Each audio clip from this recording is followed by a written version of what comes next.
Every holiday, you're flattered by all of the people who want to join you at the cabin, but to your disappointment, you don't have enough space to accommodate them. Look no further. I have some solutions.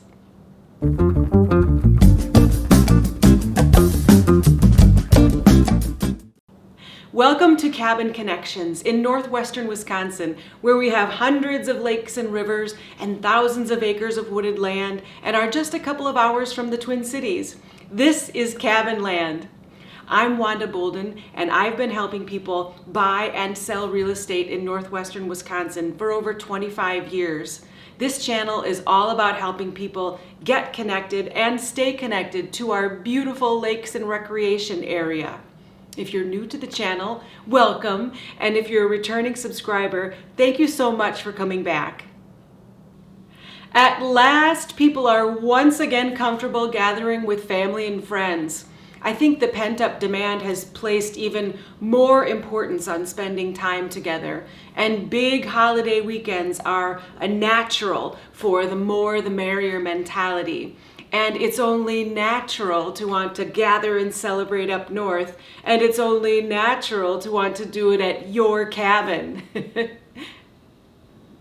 If you've become the go-to for the gathering place, it's quite possible you're scratching your head about how to accommodate a growing crowd. Well, let's kick around some ideas that might help keep you from busting at the seams. Solution number 1, buy a bigger cabin. This one is pretty self-explanatory, but let me offer you some words of wisdom and encouragement. Go out and get yourself a knowledgeable, local agent who can help you in this uber competitive market and approach the project like a winner. Properties are being listed and sold every day, and there's no reason you can't be among the players. If getting a larger cabin is your mission, go out and get it. Solution number 2, add on to your cabin. Now this could come in the form of a true addition where you add on to your existing foundation to add bedrooms, baths, or living space, or maybe you have unfinished space somewhere that could be transformed, like an unfinished lower level. Either way, you'll need zoning permits to do these things. If you're planning to add on, make sure you have enough land to accommodate the required setbacks from the lot lines.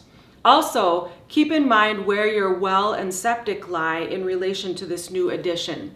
And if you plan to add legitimate bedrooms, make sure that your septic system is sized for the number of bedrooms that you intend to end up with.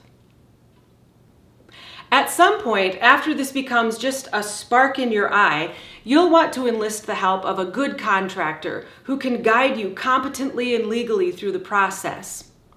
But maybe the idea of a construction project rubs you the wrong way.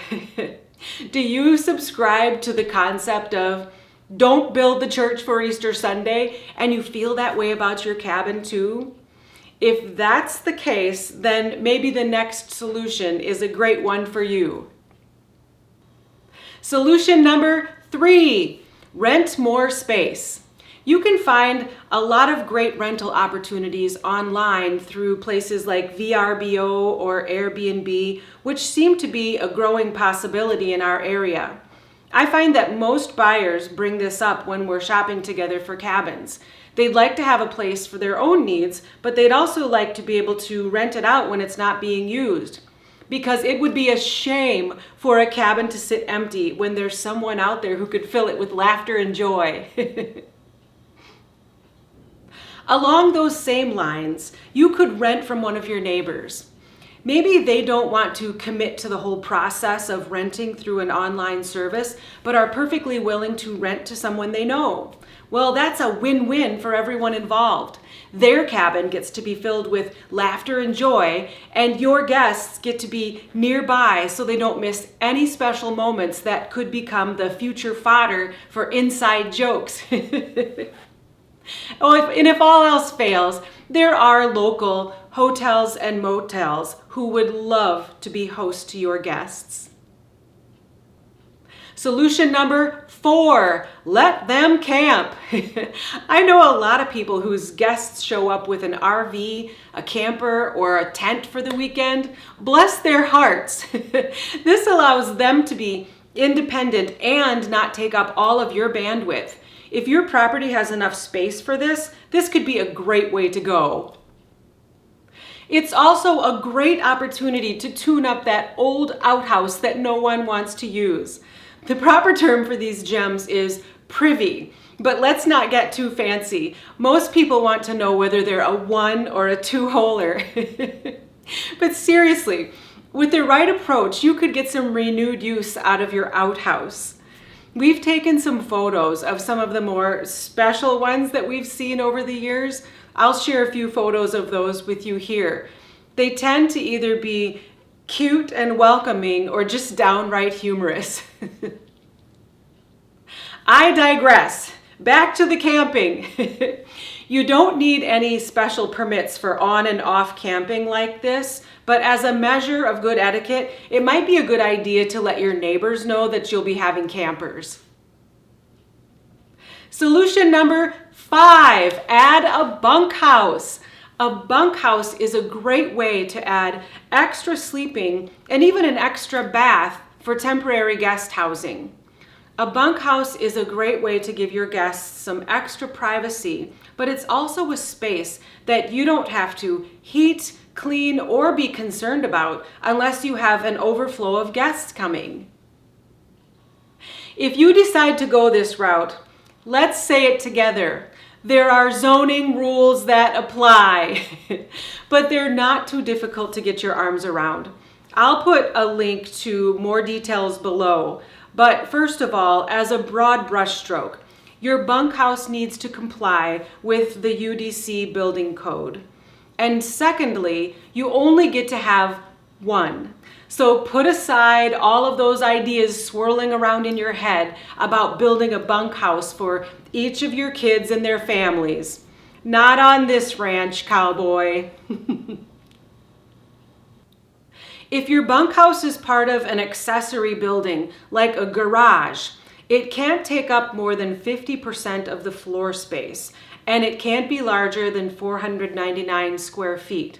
But you can add a bathroom to this kind of bunkhouse that runs into your existing septic system, provided your septic system is sized to accommodate it. Awesome! If your bunkhouse is a freestanding building and not a part of an accessory building, it can't exceed more than 250 square feet, and you cannot add a bathroom or plumbing. Whichever option works best for your situation, that's a lot of extra space. I've seen people use bunkhouses not only for extra sleeping, but also for extra living space. Consider a game room for the kids in your life so they can catch a break from the adults, and vice versa.